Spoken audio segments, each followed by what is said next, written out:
অগ্নিতে হাত দিয়ে দেয়, অগ্নি পুরাবে, বিচার করার ক্ষমতা নেই, কত সরল। এমন হবে বৈষ্ণব, তার হৃদয় থাকবে করুণায় ভরা, কপট ভাব থাকবে না। মহাদেব বৈষ্ণবানাং ইয়াতা শম্ভু, ভাগবত বলছেন মহাদেবকে বলা হয় বৈষ্ণবদের মাঝে প্রধান। বৈষ্ণবানাং ইয়াতা শম্ভু, শম্ভু মহাদেবের একটা নাম, তার অনেক নাম আছে। নীলকণ্ঠ, কণ্ঠের মাঝে বিষ রেখেছিলেন বলে তার নাম নীলকণ্ঠ। তিনি অত্যন্ত সহজ সরল, একেবারে ভুলে বালা, হিন্দিতে বললে ভুলে বালা, সিধে সাদা। এখানে তার একটা নাম ভোলানাথ। কেমন? সমুদ্র মন্থনের সময় বিষ উঠল, দেবতারা অমৃত পান করলেন, বিষের ভাগ কেউ নিতে চাইলেন না। মহাদেব সেই বিষটাকে কণ্ঠে রেখে নীলকণ্ঠ হলেন। আজকাল সমাজে দেখবে অনেক লোকেরা মহাদেবের নাম করে গাঁজা খায়, বলে এটা নাকি মহাদেবের প্রসাদ। অথচ শাস্ত্রের কোন জায়গায় মহাদেব গাঁজা সেবন করেছেন এমন উল্লেখ নেই। অথচ মহাদেবের নামকরণ করে অনেকেই খাচ্ছে। ওদের কপালে দুর্গতি আছে, ত্রিশূলের ঘাম একটাও তাদের শরীর ছাড়া অন্য কোথাও বিদ্ধ হবে না। আমি এক গাঁজাখোরকে বলেছিলাম, আপনি বলছেন এটা মহাদেবের প্রসাদ, কোথায় গাঁজা খেয়েছেন মহাদেব? এবার বলতে পারছে না। আচ্ছা, মহাদেব তো বিষ খেয়েছিলেন, আপনি একটু বিষ গ্রহণ করুন প্রসাদ রূপে। ওই হতচ্ছাড়া, মহাদেব বিষ খেলে নীলকণ্ঠ, আর তুই বিষ খেলে বলো হরি হরি বল। তাই মহাদেবের নাম করে জগৎ জীবে অকল্যাণ করাটা কতটা সমীচীন, কতটা শাস্ত্রের গর্হিত অপরাধ আমরা করছি। মহাদেব কখনো গাঁজা সেবন করেন নাই কোথাও। মহাদেবের তত্ত্ব নিয়ে যদি কোনোদিন শ্রবণ করি, তাহলে আমরা জানতে পারবো তিনি শ্মশানকে বেছে নিলেন ভজনের স্থান রূপে। শ্মশানকে ভজনের স্থান রূপে বেছে নিলেন। আমরা শ্মশানে যেতে চাই না, অনেকে শ্মশানে যেতে ভয় পায়, কিন্তু নিয়তি কান ধরে আমাদেরকে পাঠিয়ে দেয়। যা, পৃথিবীতে দুটো জায়গা যেখানে উঁচু নিচু ভেদাভেদ নাই, মন্দির তথা ভাগবতের আসরে উঁচু নিচু ভেদাভেদ নাই। আছে গো, আপনি কলেজের অধ্যক্ষ, এই জায়গায় এই পরিচয় না। আমি নোয়াখালীতে যখন 32 দিন ভাগবত করেছিলাম একটা মন্দিরে, কয়দিন? 32 দিন এক মন্দিরে, কল্পনা করা যায়? এক প্রিন্সিপাল, উনি প্রথম 3 দিন চেয়ারে বসে এসে শ্রবণ করেছিলেন। পরে হরিকথা শুনে বলেন, এত দূর থেকে, এটা আমি পড়ে জানলাম, উনি এসে আমায় বলেছিলেন, এত দূর থেকে কেন জানি হৃদয় ভরছে না, একটু কাছে যাই। তারপর উনি কাছে এসে বসলেন মাটিতে। 5 দিন পর উনি আমার সঙ্গে সাক্ষাৎ করলেন। আর পরে আমি ওনার নিকট থেকে এই কথাগুলো জানলাম। উনি আমায় এসে প্রণাম দিলেন, আমি ওনাকে প্রণাম দিলাম। বললাম, বাবা আপনি আমার পিতার বয়সী, প্রণাম দেবেন না? বলছে, না, প্রণাম তো আপনাকে দিচ্ছি না, আপনার পাতে জানলাম, ঈশ্বরীয় সত্তার প্রতি প্রণাম। এবার আমিও তাকে প্রণাম দিলাম, সেও প্রণাম দিল। এবার তিনি বসে বলছেন, বাবা যেদিন আমার প্রমোশন হলো, আমি যেদিন প্রিন্সিপাল হলাম, তখন আমার মনে হয়েছিল আমি সাকসেস, সফল ব্যক্তি, আমি, আমার জীবন ধন্য। কিন্তু এই 5 দিন আপনার শ্রীমুখে ভাগবত কথা শুনে মনে হলো আমার মতো অকৃত কার্য জীবনে আর কাউকে আমি দেখিনি। আমার মতো অসফল ব্যক্তি জীবনে কেউ নেই। এত ভালো রেজাল্ট যেদিন আমি করেছিলাম, সেদিন নিজেকে সফল মনে হয়েছিল। কিন্তু বাবারে, জীবনের হিসাব 5 দিন শুনে মিলাতে পারছি না, রাতে ঘুমাতে পারছি না, হিসাব মিলাতে পারছি না। ভাগবত মানুষের জীবনকে পরিবর্তন করে দেয়। উনি আমায় একটা কথা বলেছিলেন, এখন আমার মনে পড়ে, যে আমি এই ভাগবতের আসরে অধ্যক্ষ নই, প্রিন্সিপাল নই, আমি এখানে কাঙ্গাল। ভাগবতের আসরে মন্দিরে উঁচু নিচু ভেদাভেদ নেই। মন্দিরে উঁচু নিচু ভিআইপির আলাদা প্রসাদের ব্যবস্থা নেই, আজকাল তাই হয়। ভিআইপিদের জন্য আলাদা উপরে নিয়ে প্রসাদ, এগুলো উচিত নয়। মন্দিরে ভাগবতের অনুষ্ঠানে কখনো উঁচু নিচু ভেদাভেদ করবে না, আর শ্মশান উঁচু নিচু ভেদাভেদ নাই। সবাইকে একটা জায়গায় গিয়ে দাঁড়াতে হয়। একই অবস্থায় সেখানে প্রত্যেকের জীবন কয়েক ঘন্টার চিতার আগুনে এই দেহটা ভস্মীভূত হয়। উঁচু নিচু ভেদাভেদ নাই এই জায়গায়। কেউ মারা গেলে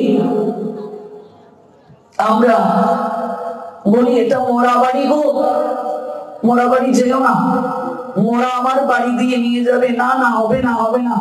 কেউ মারা গেলে দেখবে ঠাকুর ঘরটাকে আমরা বন্ধ করে দেই। গোষ্ঠীর কেউ মারা গেলে আপনাদের এই যশোরেও কি হয়? ঠাকুর ঘর বন্ধ হয়? গোষ্ঠীর কারো করে বাচ্চা করে ভগবানের ঘর দেখবে বন্ধ। ভগবানকে অনেকেই হোম কোয়ারেন্টিনে পাঠিয়ে দেন। হোম কোয়ারেন্টিন শব্দটার সঙ্গে পরিচয় নিশ্চয় আছে। আবার কারো কারো ঠাকুর আইসোলেশনে। এই বরিশাল বিভাগের কোন একটা জায়গায়, আমি নাম বলবো না, 11 বছর পর বাচ্চা হয়েছে। আমি পাঠিয়ে গেলাম, উনি বললেন একটু কৃপা করে যদি গৃহে আসতেন। কত সাধনার ধন ছেলে পেলাম, একটু আশীষ দিয়ে যান, আশীর্বাদ করে যান। ঠাকুর গড়ে কত মাথা ঠুকে কেঁদেছি প্রভু, এরকম বলছে। উঠতে চাইনি, কৃপা করো 11টা বছর হলো মা ডাক শুনতে পাইনি। ভগবান মুখ তুলে চাইলেন, ছেলে পেলাম, একটু আশীর্বাদ করে যান যেন বেঁচে থাকে। বললাম তা তো নিশ্চয়ই, ঠাকুর কোথায়, একটু প্রণাম দিই। ঘরে ঢুকেই তো সাধুরা আগে ভগবানের ঘরে যায়। সাবধান, যাবেন না, যাবেন না, যাবেন না। বললাম কেন? ঠাকুর তালা মারা। বললাম কেন গো?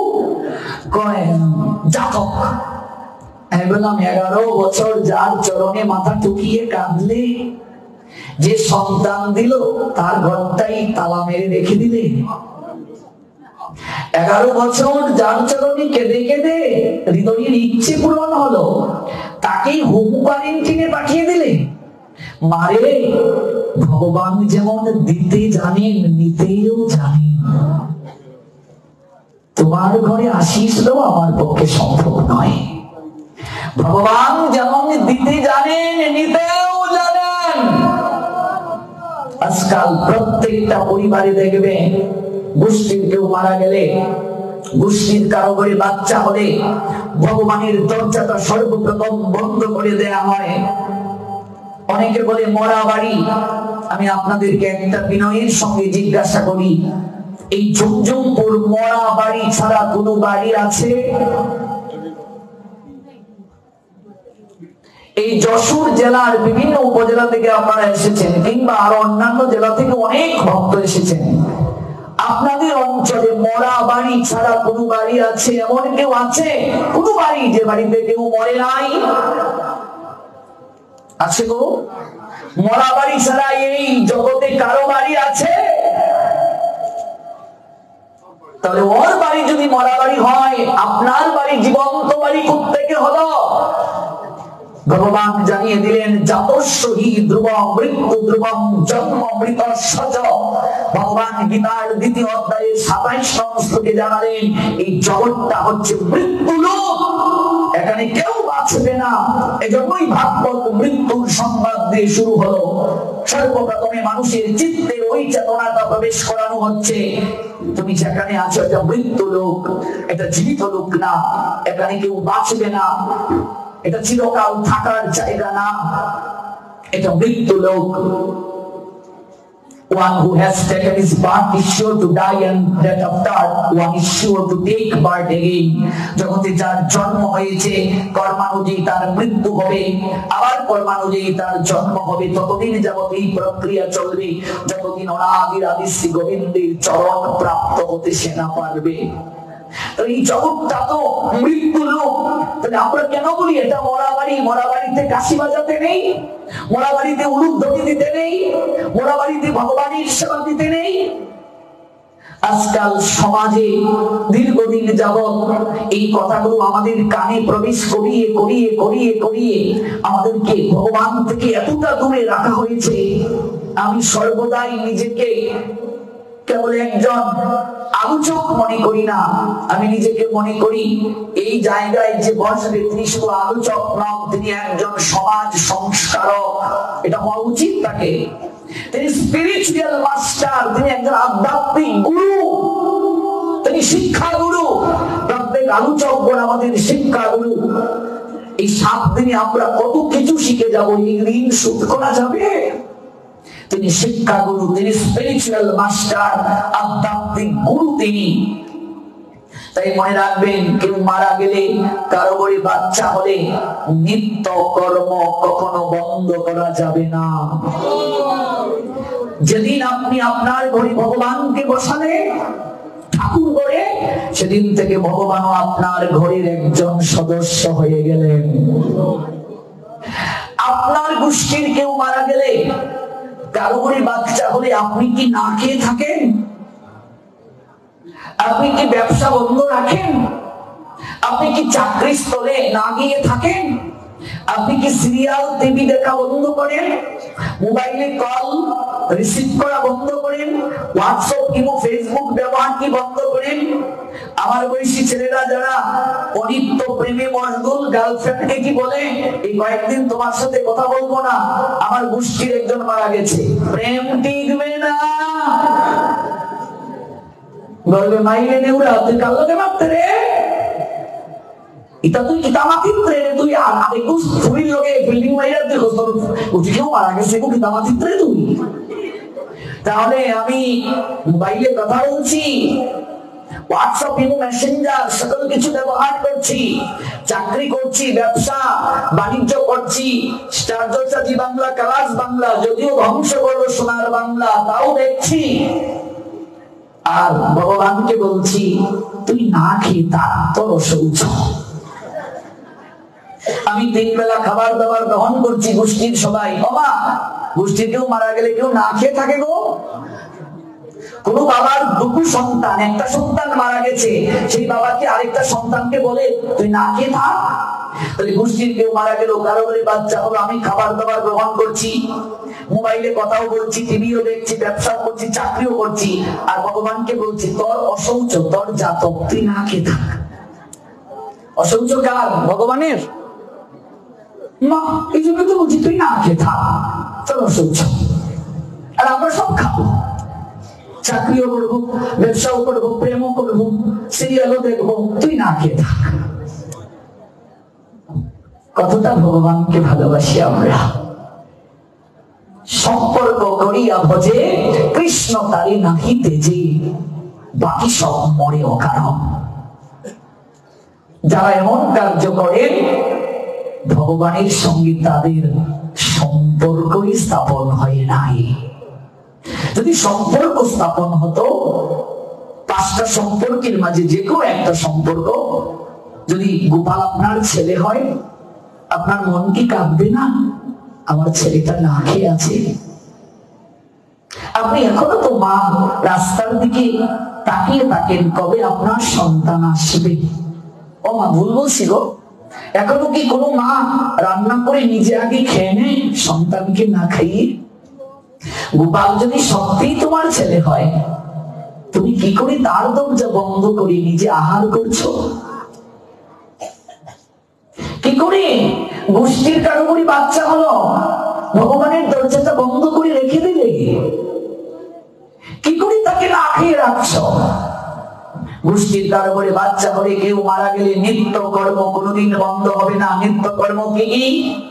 সন্ধ্যা আহ্নিক বন্ধ হবে না, আরতি কীর্তন বন্ধ হবে না, গীতা পাঠ নিয়মিত, ভাগবত পাঠ নিয়মিত যারা স্নানের পর করেন বন্ধ হবে না, তিলক আদি বন্ধ হবে না, তুলসী স্নান, প্রণাম, পরিক্রমা কিছুই বন্ধ হবে না, একাদশী ব্রত আদি কিচ্ছু বন্ধ হবে না।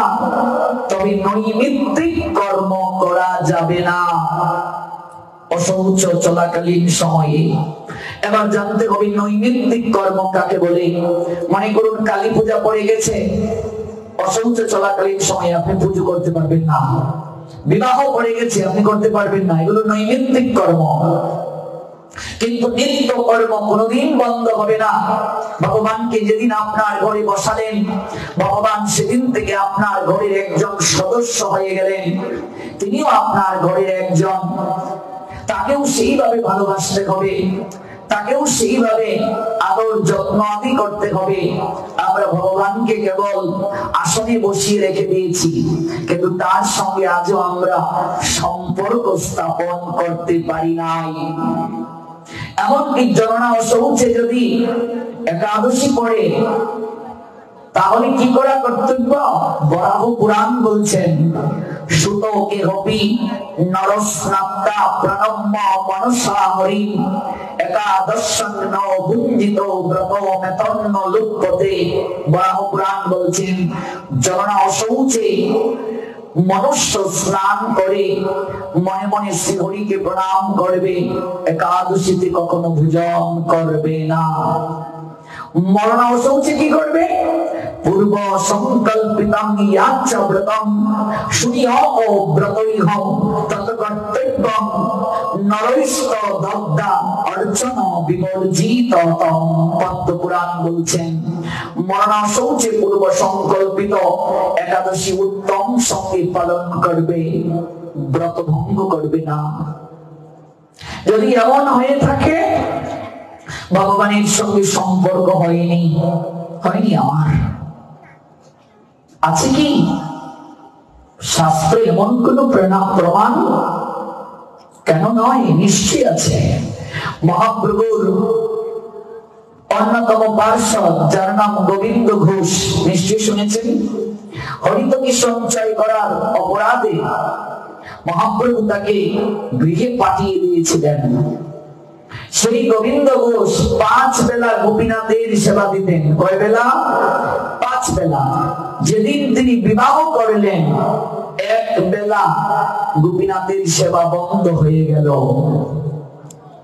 বিবাহ করে মানুষ ভজন সঙ্গিনী গ্রহণ করে ভগবানের সেবায় আরো তৎপর হওয়ার জন্য। বিবাহ করে যদি আমার ভজন হ্রাস পেয়ে যায়, তাহলে বুঝবে ভজন সঙ্গিনী কিংবা ভজন সঙ্গী আমি গ্রহণ করতে পারিনি, আমার জীবনে শয্যা সঙ্গিনী কিংবা শয্যা সঙ্গী গ্রহণ হয়েছে। সংসার খুবই বিপদ, যন্ত্রণার আলয়, বিষময়। আবার ওই সংসারেই কিন্তু মুক্তি হয়। যারা সংসারটা কৃষ্ণের কিংবা গৌর গোপীনাথের করতে পারে না, তাদের জীবনে বিবাহ মানে বি মানে বিপদ। সেদিন বলেছিলাম, বা মানে বাড়ানো, হ মানে হলো। তাদের জীবনে বিবাহ হলো বিপদ, বাড়ানো হলো। আর যাদের বিবাহের পর কৃষ্ণ ভজনে রতিমতি বৃদ্ধি প্রাপ্ত হয়েছে, তাদের জীবনে বিবাহ করে ভজন সঙ্গিনী গ্রহণ হলো, সংসারে মুক্তির মার্গ প্রদর্শিত হলো। শ্রী আনন্দ বর্দেরী শক্তি রূপে সহায়তা করবে আমায়। 5 বেলা সেবার থেকে 1 বেলা সেবা কমে গেল গোপীনাথে। সন্তান যেদিন জন্ম হলো, পুত্র সন্তান, গোপীনাথের সেবা আরেক বেলা কমে গেল, 3 বেলা। গোপীনাথকে যেদিন গোবিন্দ ঘোষ তার গৃহে বসালেন আসনে, সেদিন বলেছিলেন, গোপীনাথ তুমি আমার পুত্র, বাৎসল্য ভাবে ভজন করছেন, তুমি আমার সন্তান। যেদিন গোবিন্দ ঘোষের পুত্র সন্তান জন্ম হলো, সন্তানের নাম রাখলেন গোরাচাঁদ। সেদিন থেকে গোরাচাঁদের প্রতি এতটা স্নেহ বর্ধিত হয়ে গেল, গোপীনাথের প্রতি আর আগের মতো স্নেহ রইল না, প্রীতি রইল না। আমরা অনেকেই বলি, গোপাল আমার ছেলে, বৃন্দাবন থেকে এনেছি গো, গোপাল আমার ছেলে। কি খেতে দাও?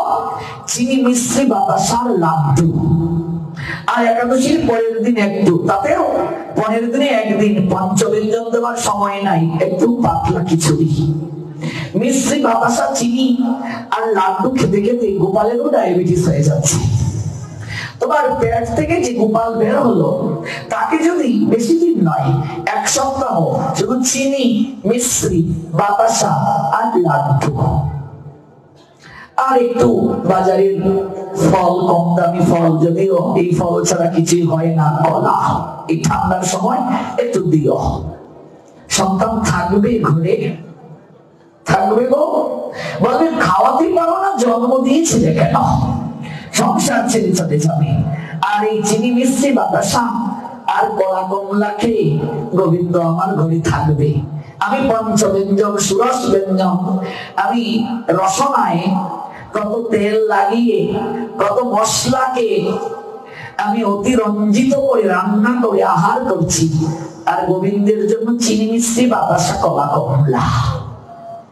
আবার বলছি সে আমার সন্তান।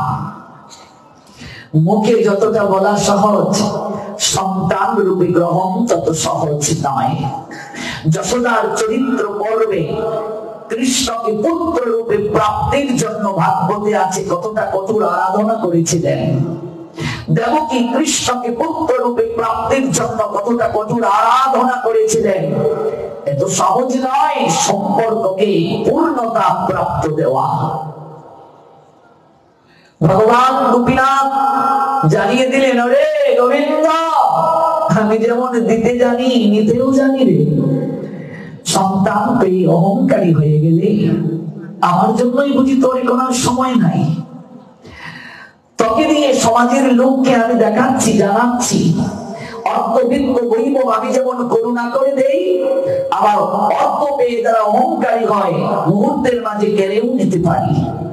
সন্তান আমি প্রদান করি আমার সেবায় সহযোগিতার জন্য, আর যারা আমার আমার করে অহংকারে মত্ত হয়, আমার সেবায় সন্তানকে বাধা দেয়, আমার অনুষ্ঠান আদিতেও যেতে নিষেধ করে, তাদের জীবনে মুহূর্তের মাঝে আমি মা ডাক বাবা ডাক কেড়ে নিতে পারি।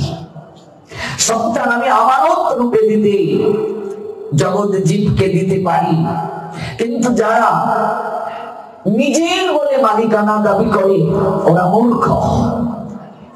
তাই তোর এই লীলার মাধ্যমে জগৎ জীব জানুক, বুঝুক সন্তান প্রাপ্তির উদ্দেশ্য কি, স্ত্রী গ্রহণের উদ্দেশ্য কি। প্রথমে স্ত্রীকে ভগবান গোপীনাথ নিয়ে নিলেন, মৃত্যু হলো। অঝোর দ্বারায় কাঁদলেন গোবিন্দ ঘোষ, পুত্রকে বুকে জড়িয়ে ধরে বাঁচার স্বপ্নে বিভোর। কিছুকাল পর পুত্রটারও মুখে রক্ত বমি প্রকাশিত হয়ে মারা গেল। গোবিন্দ ঘোষ কাঁদতে কাঁদতে ভুলুণ্ঠিত হলেন। ভগবান গোপীনাথের দরজাটা বন্ধ করে দিলেন, বলেন এত তোমায় সেবা করি ভালোবাসি, আমায় একটু যন্ত্রণা দিলে তোমাকে আর সেবাই দেব না। দরজাটা বন্ধ করে দিলেন। আমাদের সংসারে এমন লোক আছে কি নেই? আমি এমনও দেখেছি মা সরস্বতীর চিত্রপট ছুঁড়ে ফেলে দিয়েছে, আমায় ফেল করালে কেন? সরস্বতীর দোষ? জগৎ সংসারে আমরা দুঃখ যন্ত্রণা পেয়ে বলি, আমি তো জীবনে কারো মাথায় একটা বাড়িও দিইনি গো, কাউকেও কষ্ট দিইনি গো, জেনে কারো নয়নের জল ঝরাইনি গো, আমারই তো দুঃখ কেন? কত জন্মে কত জনের কষ্ট আমি দিয়ে এসেছি, কত জনের দুঃখের কারণ হয়েছি, লক্ষ লক্ষ জন্মে কত দুষ্কর্ম করে এসেছি, ওই প্রারব্ধ কর্মের ভোগান্তি তো আমার শেষ হচ্ছে না। ভগবান এই জগৎ সংসারে গীতায় অর্জুনকে উদ্দেশ্য করে বলছেন, অর্জুন আমার কেউ প্রিয় নেই অপ্রিয় নেই, সবাই আমার সমান। দুর্যোধন আমার কাছে যেমন বলরামকে মহাভারতে বলেছিলেন ভগবান কৃষ্ণ, অর্জুনও আমার কাছে তেমন। তবে যে আমাকে চুকে চুকে রাখে আমিও তাকে চুকে চুকে রাখি, যে আমাকে হৃদয়ে স্থান দেয় আমিও তাকে হৃদয়ে স্থান দেই, যে আমাকে দৃষ্টির আড়াল করে না সেই ভক্ত কোনদিন আমার দৃষ্টির আড়াল হয় না। একটা মায়ের চারটা সন্তান, চারটা পুত্র সন্তান। যে পুত্র সন্তানটা মা বাবার কথা মেনে চলে, সম্মান করে শ্রদ্ধা করে, কোন জায়গায় যাওয়ার পূর্বে প্রণাম দেয়, তার মনুষ্যত্ব বোধ আছে, চরিত্র ভালো, অল্প নেশা করে কখনো ব্যয় করে না,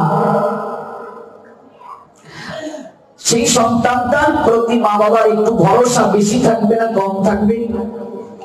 সেই সন্তানটার প্রতি একটু আদর বেশি থাকবে না কম থাকবে? এবার বাকি সন্তানগুলো যদি বলে আমরা তোমার সন্তান নই, আমাকে ভালোবাসো না, আমাদেরকে গর্ভে ধারণ করো নাই, ওকে এত কেন ভালোবাসো? মাতৃ হৃদয়ে প্রত্যেক সন্তানের জন্যই মমতা সমান, পিতৃ হৃদয়ে প্রত্যেক সন্তানের জন্যই মমতা সমান। কিন্তু এই পুত্রটা তার দায়িত্ব, কর্তব্য, নৈতিকতা, আচরণের দ্বারা মা বাবার একটু বেশি ভালোবাসা গ্রহণ করার যোগ্যতা লাভ করেছে। এটা মায়ের দোষ না, এটা বাবার দোষ না। একই গুরুর অনেক শিষ্য থাকে, সব শিষ্য কি গুরু কৃপা পায়? যে গুরুদেবের আইন মেনে চলে, গুরুদেবের প্রত্যেকটা কথাকে নিজের জীবনে আচরণে আনে, গুরু নিষ্ঠা যার, সে অজনে কি গুরু কৃপা প্রাপ্ত হবে কি হবে না? এবার বাকি শিষ্যরা যদি বলে তাকেই গুরুদেব বেশি ভালোবাসেন, আমাকে বাসেন না, এটা তার দুর্ভাগ্য, এটা তার মূর্খতা। সে তার আচরণ দ্বারা গুরুদেবের ভালোবাসা অর্জন করে নিয়ে নিয়েছে। এখানে গুরুদেবের কোন দোষ নেই। একটা ক্লাসে অনেক শিক্ষার্থী থাকে, যে শিক্ষার্থী শিক্ষকের কথা মেনে চলে, ঠিকমতো পড়াশোনা সম্পূর্ণ করে আসে, সেই শিক্ষার্থীর প্রতি শিক্ষকের একটু স্নেহ বেশি থাকবে না কম থাকবে? এখানে শিক্ষকের কোন দোষ আছে কি নেই? ভগবানও বলছেন এই জগৎ সংসারে কেউ আমার প্রিয় না, অপ্রিয় না, সবাই আমার সন্তান। কিন্তু যে আমাকে চোখে চোখে রাখে, আমিও তাকে চোখে চোখে রাখি। যে আমাকে হৃদয়ে স্থান দেয়, আমিও তাকে হৃদয়ে স্থান দেই। যে আমাকে দৃষ্টির আড়াল করে না, কোনদিন আমার দৃষ্টির আড়াল সে হয় না। আমরা অনেক সময় সংসারে দুঃখ, কষ্ট, যন্ত্রণা পেয়ে ভগবানকে দোষারোপ করি। তাকে বলি তুমি এত কষ্ট কেন দাও? গোবিন্দ কাউকে কষ্ট দেন না গো, আমরা কর্মানুযায়ী কষ্ট প্রাপ্ত হই, এটা আমাদের কর্মফল। গোবিন্দ দেবকীকে বলেছিলেন, মা মাগো তোমার কর্মের ফল এই কারাগার, তুমি কর্মানুযায়ী কারাগার প্রাপ্ত হয়েছ। তুমি আমায় বলছো কৃষ্ণ, তবে সবাই ভগবান বলে, তাহলে ভগবানের মা হওয়ার পর আমাকে কেন কারাগারে থাকতে হচ্ছে? আমি কি করিব বলো? সকলই কর্মের ফল। আমার মায়ে নাকি অন্য জন্মে অন্যেরই কাদাইয়াছিল। গান্ধারী গোবিন্দকে বলেছিলেন, বাসুদেব 50তম জন্মে গুরু পাপ করেছি বলে মনে হয় না, কাউকে কষ্ট দিয়েছি বলে মনে হয় না, আমার 100 পুত্রের মৃত্যুর যন্ত্রণা কেন সহ্য করতে হচ্ছে? গোবিন্দ বলেন, 51তম জন্মে খেলার ছলে ফড়িং মেরে মালা গেতে গলায় পড়েছিলেন। তাহলে গান্ধারীর যদি এই দুর্দশা হয়, ভাবুন আমাদের কি হবে? আমরা কত পাপ করছি, অপরাধ করছি। এই জন্য ভগবান কর্মানুযায়ী ফল দেন, ভগবানের কোন দোষ নেই। গোবিন্দ ঘোষ দরজাটা বন্ধ করে দিয়ে দিলেন, সেবা পূজা বন্ধ করে দিলেন। রাত্রিবেলা গোপীনাথ তাকে ডাকছেন, গোবিন্দ ঘুমিয়ে পড়লি? গোবিন্দ ঘোষ বলছেন, না ঘুমাইনি। পুত্রের মৃত্যু যন্ত্রণা পিতাকে ঘুমাতে কি করে দিতে পারে?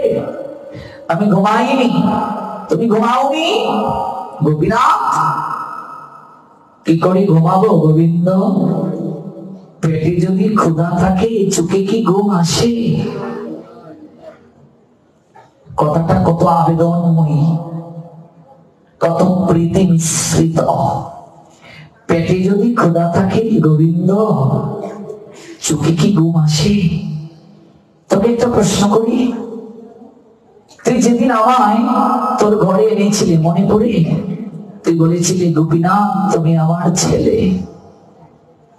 যেদিন তোর পুত্র হলো গোরাচাঁদ, সেদিন তোর পুত্রকে কোলে করে আমার চরণে এনে বলেছিলেন, গোপীনাথ তুমি আমার জ্যেষ্ঠ পুত্র, গোরাচাঁদ আমার কনিষ্ঠ পুত্র। এবার আমার প্রশ্ন, আমার জিজ্ঞাসা তোর কাছে, কোন পিতার যদি দুটি পুত্র থাকে, কর্ম অনুযায়ী একটা পুত্রের যদি মৃত্যু হয়, সেই পিতা কি আরেকটা পুত্রকে না খাইয়ে রাখে? কথাটা মন দিয়ে ধ্যান করুন। আমার মনে হয় আজকের এই আলোচনার পর আপনাদের আর এই বিষয়ে কোনো প্রশ্ন থাকবে না, যে গোষ্ঠীর কেউ মারা গেলে, কারো বলে বাচ্চা হলে ভগবানের সেবা দেব কিনা। যদি আমি আরো কয়েকটা দিন সময় পেতাম, আরো অনেক কুসংস্কার নিয়ে আপনাদের আমি সমাধান করতে পারতাম। যদিও আগামীকাল শেষ হয়ে যাচ্ছে, আমার কেন জানি মনে হচ্ছে আমি কিছুই বলতে পারিনি, কত কথা বলার ছিল। রবিবারে খুব ভোরবেলা আমাকে কিশোরগঞ্জ জেলার ভৈরবের উদ্দেশ্যে রওনা দিতে হবে। এখানে সন্ধ্যা 7টায় গিয়ে পাঠ ধরতে হবে। তারপর মাঘ মাসে একটা দিনও ফাঁকা নেই, একদিনও ফাঁকা নেই, প্রতিদিন অনুষ্ঠান। কাজে আমরা যেখানে আসি ইচ্ছে করেও আরেকদিন বাড়াতে পারি না। অনেক ভক্তরা আমার ঘরে গিয়ে বলেছিলেন, একটু কি কথা বাড়ানো যাবে, একটু কি বাড়ানো যাবে। আসলে পূর্ব থেকেই নির্ধারিত অনুষ্ঠান থাকে। তো কোন বাবার দুটি সন্তান যদি থাকে, একটি সন্তান যদি মারা যায়, সেই বাবা কি আরেকটি সন্তানকে না খেয়ে রাখে? আমি বুঝি তোর সন্তান নই, আমাকে যে না খেয়ে রাখছিস। গোবিন্দ ঘোষ বলছেন, তুমি আমার সন্তান, আমি যদি মারা যাই তুমি আমার শেষকৃত্য করবে। ভগবান বলছেন, মন থেকে পুত্র রূপে গ্রহণ করে দেখ, করি কি করি না। গোবিন্দ সেদিন ঘুম থেকে উঠে স্নান করে রান্না করে ভগবানকে, গোপীনাথকে ভোগ নিবেদন করলেন। আপনারা জানেন অগ্রদ্বীপে এখনো সেই বিগ্রহ আছে। অগ্রদ্বীপের গোপীনাথ ইউটিউবে সার্চ করলেও পাবেন সেই লীলা।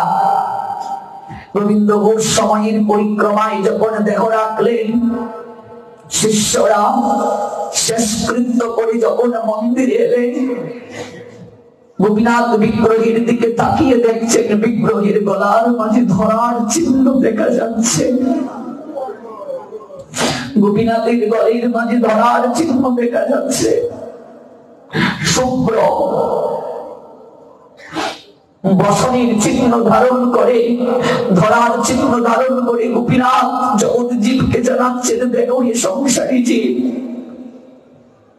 গোবিন্দ আমাকে পুত্র রূপে গ্রহণ করেছিল, আজকে আমার পিতা ইহ জগতের লীলা সাঙ্গ করে পরম ধামে গমন করেছেন।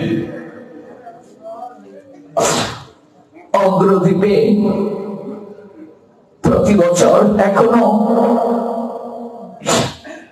গোবিন্দ ঘোষের শ্রাদ্ধ হয়। আপনারা অবাক হবেন জেনে, যেদিন গোবিন্দ ঘোষের শ্রাদ্ধের দিন, সেদিনে কিশোর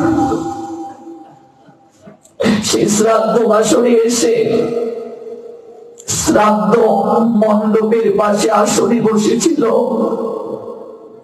এটি বানানো গল্প নয়।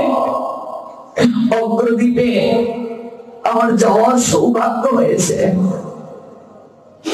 গোপীনাথকে দর্শন করার সুযোগ হয়েছে। একেবারেই প্রত্যন্ত একটা গ্রাম, এখনো কাদামাটি হয় যেতে। নিজের হাতে গোপীনাথ গোবিন্দ ঘোষের শ্রাদ্ধ করেছিলেন। জগৎ জীবকে জানানোর জন্য প্রত্যেক বছর এখনো গোবিন্দ ঘোষের শ্রাদ্ধ পালিত হয়। লক্ষ লক্ষ লোকের সমাগম হয় অগ্রদ্বীপে যখন মেলা বসে। যদি জীবনে কোনোদিন সুযোগ হয়, একবার অগ্রদ্বীপের গোপীনাথকে দর্শন করতে যখন যাবেন, আজকের এই লীলাটি আপনাদের স্মরণ হবে। দেখালেন ভগবান, আমরা সম্পর্ক স্থাপন করতে পারিনি গো। গীতায় 2য় অধ্যায়ে 11 নং শ্লোকে ভগবান বললেন, অসুঞ্চনন্নুসুচতম প্রজ্ঞাবদান চ বাসসে গতাসুঞ্চন অগতাসুঞ্চন অনুসুচন্তি পণ্ডিতা গতাসুন অগতাসুঞ্চন অনুসুচন্তি পণ্ডিতা। তুমি প্রাজ্ঞের মতো কথা বলছো অর্জুন, আর মূর্খের মতো আচরণ করছো। যারা যথার্থ পণ্ডিত, ওরা জীবিত থাকলেও কারো জন্য কাঁদে না, মরে গেলেও তাদের জন্য কাঁদে না, শোক করে না। এটা মৃত্যু লোক। মরা বাড়ি বলে কটূক্তি করবেন না, প্রত্যেকটা বাড়ি মরা বাড়ি। আপনি যে ভগবানকে আপনার ঘরে বসালেন, ভগবানের সঙ্গে আপনার সম্পর্ক কি? ভজনের প্রথম মার্গ হচ্ছে, প্রথম সিদ্ধির প্রারম্ভিক কার্যটাই হচ্ছে, প্রথম কার্য